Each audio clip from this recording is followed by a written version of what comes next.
قرآن شریف اللہ تعالیٰ کی کتاب ہے اور اللہ کا کلام ہے،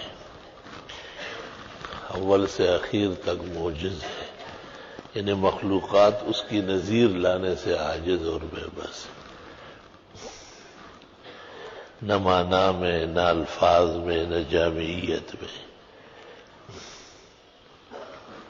قرآن کریم کی ہر صورت میں اور ہر آیت میں اللہ نے رحمت، مہربانی، شفا، صحت، توانائی، عزت، افتخار، فتح، نصرت، کونین کی خیر و عافیت رکھی۔ کوئی صورت نقصان کے لیے نہیں، کسی آیت سے کسی کا کوئی نقصان نہیں، جیسے عوام میں مشہور ہے فلاں عمل گرم ہے، فلاں، یہ سب فضول بیہودہ باتیں ہیں، یہ شرائع کی نظر میں ایک پیسے کی بات نہیں۔ بعض صورتوں کو بعض مفاخر حاصل ہے، بعض صورتوں کو بعض فضیلتیں حاصل ہیں، ان میں سے یہ صورت جو تغابن کے نام سے ہے، جو آج نماز میں پڑھی گئی، بزرگان دین کا مضبوط وظیفہ رہا ہے۔ میں نے اب تک جتنے بزرگوں کو دیکھا ہے، بلکہ خواتین تک، ان کا پختہ وظیفہ رہا ہے۔ وظیفہ اس کو کہتے ہیں کہ زندگی کا حصہ ہو، جب تک وہ جیے، خواہ سفر میں ہو، حضر میں ہو، صحت میں ہو، مرض میں ہو، اس صورت سے سروکار رکھتے ہیں، اور لاعلاج بیماریوں میں جس میں اسباب بظاہر معطل معلوم ہوتے ہیں، ڈاکٹر یا حکیم، طبیب یا دنیا کے نسخے اور تدبیر کی شکست جب نظر آ جائے، یہ صورت عجائب دکھاتی ہے۔ سب سے بہتر صورت تو یہ ہوتی ہے کہ آدمی 41 مرتبہ پڑھے اور پھر ایک دفعہ پڑھتا رہے روز۔ کہتے قبل الفجر یاقوت و مرجان ہے، فی الفجر جوہر ہے، بعد الفجر سونا ہے، سورج نکلنے کے بعد چاندی، اور ہر وقت پڑھنا حکمت سے خالی نہیں ہے، فوائد اور اجر سے مالا مال ہے۔ 41 مرتبہ کسی غرض کے لیے بھی پڑھی جاتی ہے، کسی کام کے لیے ضروری، غرض سے مراد کوئی ضروری کام جس سے آپ دو چار ہو اور آپ چاہتے ہیں کہ خیر و عافیت سے ہو جائے، لیکن ابدیت شرط ہے، بندگی شرط ہے، زور نہیں چلے گا، کسی کے باپ کا ٹھیکہ نہیں ہوتا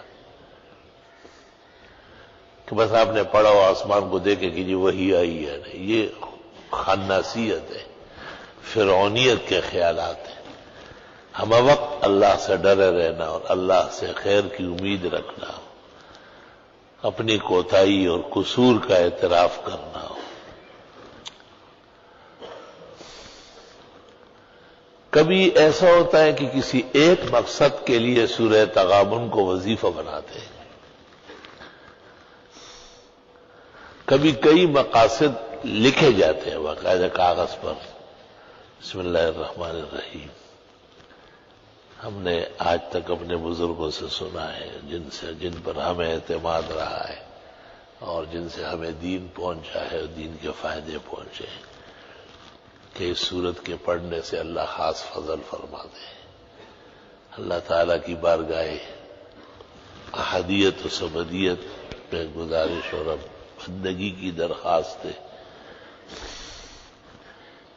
کہ ہمارے اس بیمار کو یہ صحت ملے، اس ظالم سے اس طرح نجات ملے، اس پریشانی سے اس طرح چھٹکارا ملے، اور وہ کاغذ گم نہ کرے، خبردار۔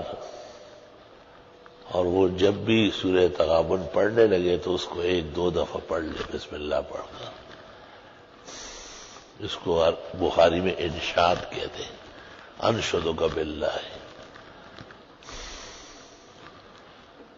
دوسرا یہ کہ مطلقاً پڑھا جاتا ہے اللہ کی رضا کے لیے، خوشنودی کے لیے، وہ تو اور بلند مقام ہے۔ کہتے ہیں آیت کریمہ جو کثرت سے پڑھتا ہو یا استغفار یا سورہ تغابن، وہ کسی کو بالکل بد دعا نہ دے ورنہ تباہ و برباد ہو جائے گا، اس کو پتہ بھی نہیں چلے گا، اس کی گردن ادھر ٹوٹ جائے گی۔ احتیاط بہت زیادہ ضروری ہے، خود احتیاط کریں۔ کبھی ایسا ہوتا ہے کہ مرض کا غلبہ ہوتا ہے تو تعداد بڑھانی پڑتی ہے، جب مرض کا استعداد ہو تو اس کی بھی تعداد بڑھا لو۔ مثلا 1 گھنٹے میں تو جب پڑھتا ہوں کبھی تو 1 گھنٹے میں 41 مرتبہ آرام سے ہو جاتی ہے۔ 18 آیات ہے، اگرچہ بڑی بڑی آیات ہے۔ اور کبھی ایسا کرتے ہیں کہ ساتھیوں کو بٹھاتے ہیں، اب پورا برابر کی تقسیم کرنا پڑتا ہے۔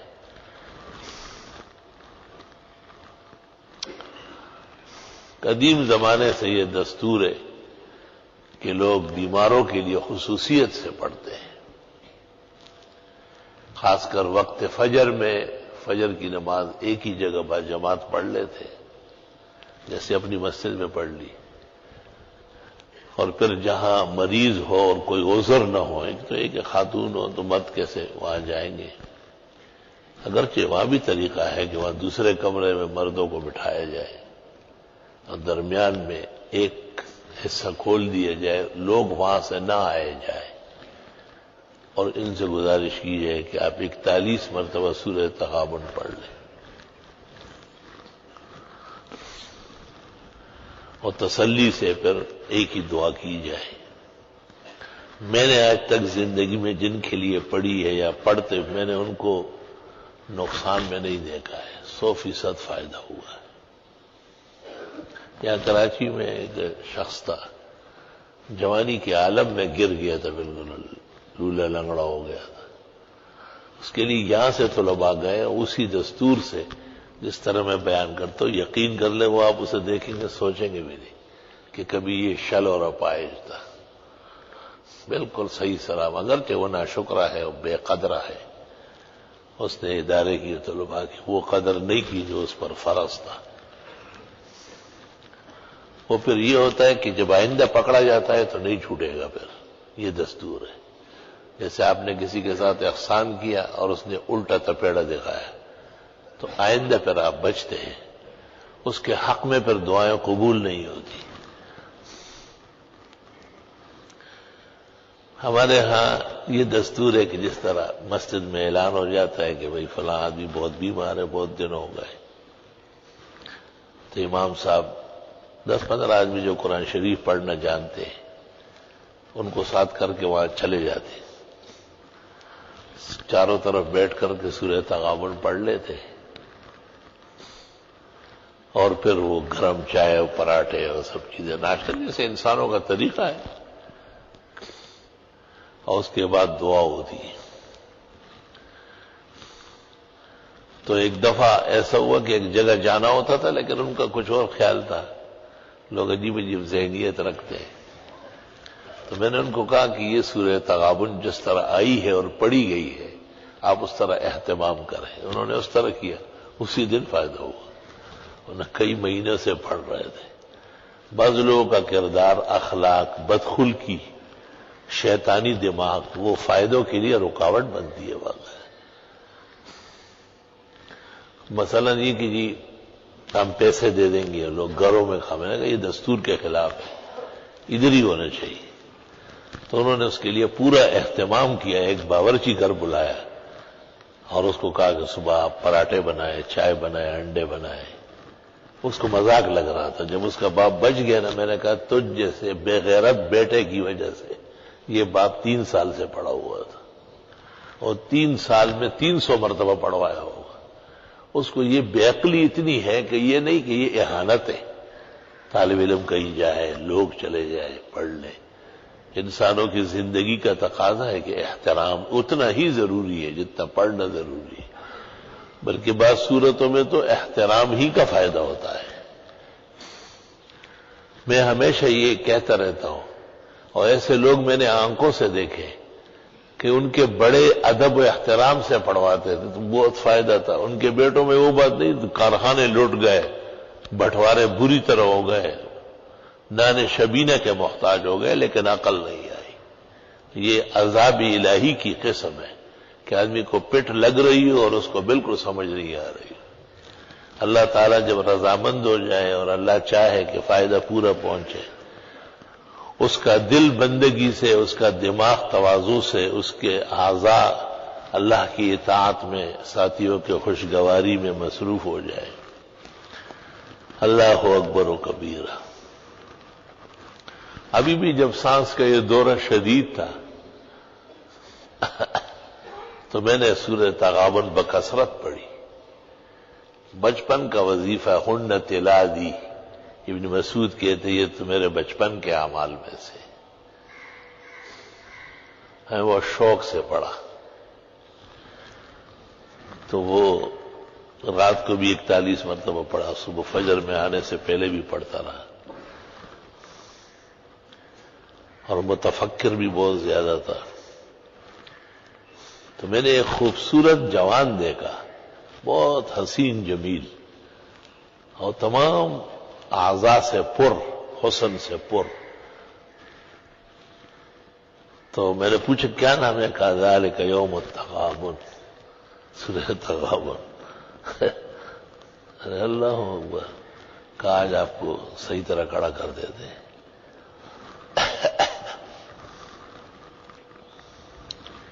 اللہ اکبر و کبیرہ. بعض صورتیں متشکل ہوتی ہے باقاعدہ.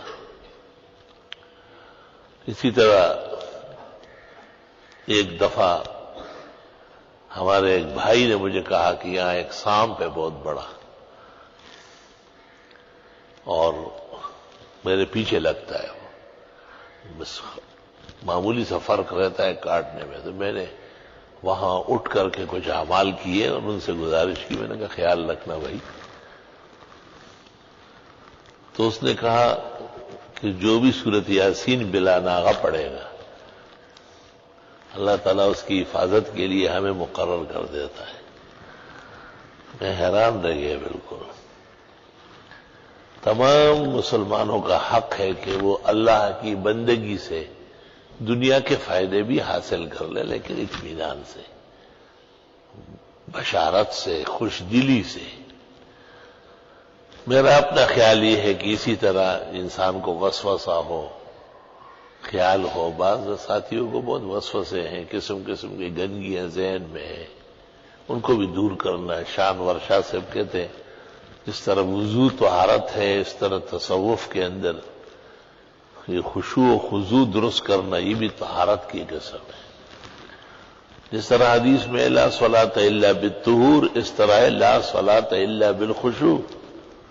خشوع و خضوع سے یہی ہے کہ نظام زندگی متاثر رہے خیر سے، فوائد و برکات سے.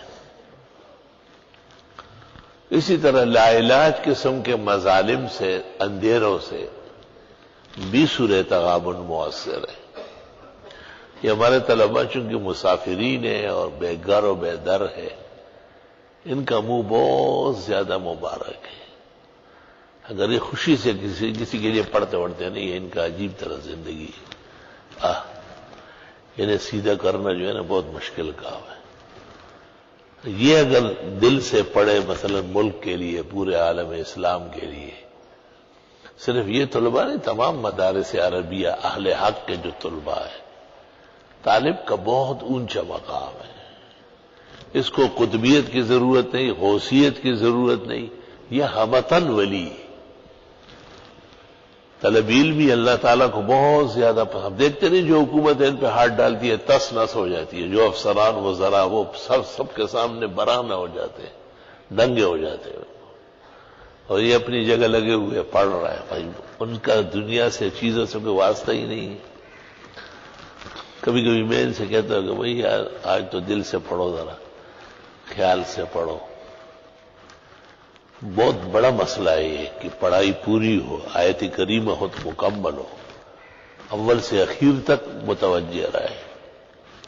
قرآن شریف کوئی پڑھے، قرآن خوانی ہو تو اول سے اخیر تک متوجہ، یہ اس کا کوئی اسپرنگ میرے پاس نہیں ہے کہ ان میں کیسے متوجہ لائی جائے. اور اگر یہ کسی کے لیے پڑھنا چاہے سورۃ یاسین اور سورہ تغابن اور سورہ مزمل تو بڑا بیڑا پار ہو جائے گا. اللہ اکبر و کبیر. کہتے ہیں شاہ عبدالعزیز صاحب محدث دہلوی بیمار تھے اور طالب علم ان سے پڑھنے آتے تھے، بہت بڑی تعداد ہوتی تھی. ہندوستان میں اتنے طلباء کبھی جمع نہیں ہوئے جتنے شاہ عبدالعزیز کبار علماء و محدثین میں سے تھے. طالب علموں سے کہا جاتا تھا بھائی بخاری کا ختم کرو، آیت کریمہ، وہ کرتے ہیں اپنے حساب سے، تھوڑا پڑھا تھوڑا چھوڑا آگے پیچھے. شاہ صاحب نے کہا نہیں کچھ نہیں ہوا. شاہ صاحب نے کہا اچھا ایسا کرتے ہیں کہ آپ لوگ پڑھ تو رہے نہیں نا، میرے لیے دعا کرتے ہیں، تو بس اجازت لے لو آج جو میں بھی دعا کرتا ہوں، رخصت ہو جاؤ. میں پڑھا نہیں سکتا ہوں، طبیعت اتنی خراب. اس دن طالب علموں نے پڑھا. شاہ صاحب ہنستے تھے، فرمایا 25 سال کی بیماری ایک لمحے میں ختم ہو گئی. ان کی سفارش اتنی تکڑی ہوتی ہے. اللہ کی شان ہے. مجھے خوف ہے کہ اپنے لیے بھی دل سے نہیں پڑھتے، توجہ اتنی کمزور ہے ان کی، اپنے لیے بھی نہیں پڑھتے. ایک طالب علم ایک ناحق کیس میں گرفتار تھا، میں نے اس کو کسی طریقے سے پیغام دیا تو وہ وقت لگ گیا اس میں، اچانک چھوٹ کے آ گیا. کہنے لگے کل ہی پڑھا آپ کو. میں نے کہا اس سے پہلے خط تو ملا تھا لیکن میں نے نہیں پڑھا. دیکھا ذرا تو مجھے انداز ہوا کہ ظالم لنفسہ کا مرض بھی ان میں ہے. اپنے لیے، والدین کے لیے، بھئی آپ کو علم کے لیے بھیجا ہے، گھر بار سب چیزیں آپ کے لیے معاف کی ہے کہ آپ پڑھ کے آئے. کتنا احسان ہے ان کا. جوان لڑکا زمیندارہ کرے، بہترین فصلیں اگائے، دکانوں پہ بیٹھے، تنخواہیں لے، ہر کام کر سکتے ہیں جوانی کے عالم میں. تو وہ سب آپ کے لیے معاف ہے اور آپ سے یہ توقع ہے کہ آپ علم نبوت حاصل کریں. تو والدین کے لیے، اعزاء اقرباء کے لیے، جو ان میں خراب لوگ ہیں ان کی ہدایت کے لیے زیادہ دعائیں مانگیں. اور یاد رکھنا کہ دعاؤں کی کثرت جو ہے یہ مستجاب الدعوات کی دلیل ہے. لوگوں کی باتیں نہ سنو اور جو ہے نا شیطانی خیالات سے توبہ طائب، خوب دعائیں مانگو. جب بھی موقع ملے بس قبلہ رخ ہو کر کے 2 رکعت پڑھو یا ایک سورت پڑھ لو، 100-150 مرتبہ استغفار، آیت کریمہ، لا الہ الا اللہ. پھر توجہ سے دعا مانگو. دعا مانگنے میں نہ ہاتھ اوپر نیچے کرو، نہ کرچیاں کرو، نہ آسمان و زمین کو دیکھو، نہ پنکھے گنو، نہ اپنے بٹن گنو، نہ داڑھی سے کھیلو. کچھ دیر کے لیے بالکل متوجہ الی اللہ رہو. صرف طلبہ نہیں، سب نمازیوں کے لیے یہ آداب ہے کہ وہ بھی خوب دعائیں مانگے. چھوٹے کام، بڑے کام، دنیا آخرت، بیماری، صحت، آرام، راحت، عزت. ہم ایک فتنے کے دور سے گزر رہے ہیں. ہر طرف سانپ اور بچھو ہے. مغاربہ اور زنادقہ ہمیں شکار کرنے میں لگے ہوئے ہیں. ہمارے فرائض کتنے زیادہ ہیں، آپ خود سوچ لیں ذرا. اللہ تعالیٰ نے کتنا بڑا فضل فرمایا. خون آلودہ شہر، زحمتوں میں قتل و غارت گیری بھی گھرا ہوا شہر، جس میں قتل و غارت اور لوگوں کو بے عزت کرنا یہ فن بن گیا تھا، یہ سیاست کا ایک معیار بنا تھا. اللہ تعالیٰ نے ٹوٹی پوٹی دعاؤں سے، آپ کے توجہ سے، بیٹھنے سے، دعاؤں سے بہت بڑا احسان فرمایا.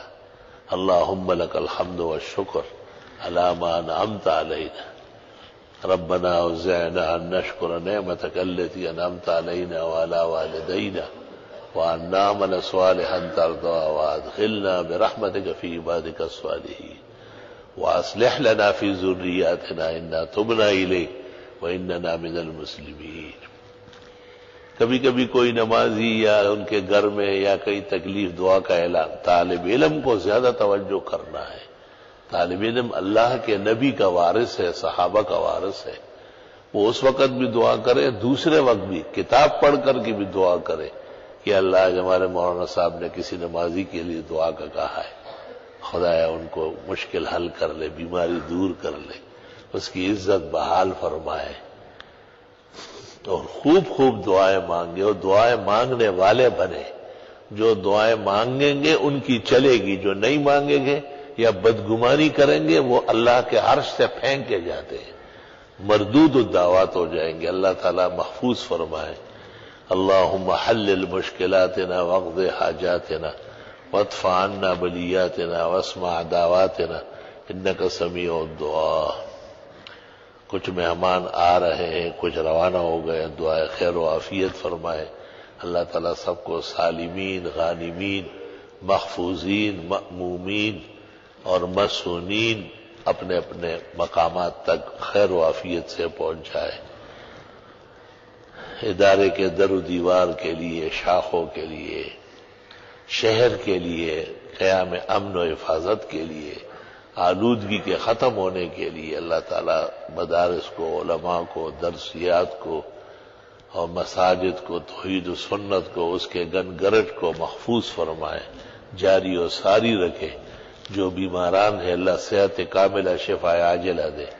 جو کسی کرب اور درد میں ہے اللہ ان کی دستگیری فرمائے۔ جن کی جو دعائیں حق تعالیٰ قبول فرمائے، جو مرادیں اللہ رب العالمین نصیب فرمائے، جو رکاوٹیں ہیں اللہ تعالیٰ دور فرمائے، جو خوشیاں ہیں اللہ عطا فرمائے، جو مطلوبہ ترقیات اور صلاحیتیں ہیں اللہ کم محنت سے اپنے خاص فضل و عنایت سے نصیب فرمائے۔ ربنا تقبل منا انك انت السميع العليم وتب علينا انك انت التواب الرحيم۔ صلی اللہ تعالی۔ وقت ہو گیا ہے، 2 رکعت پڑھ لیں۔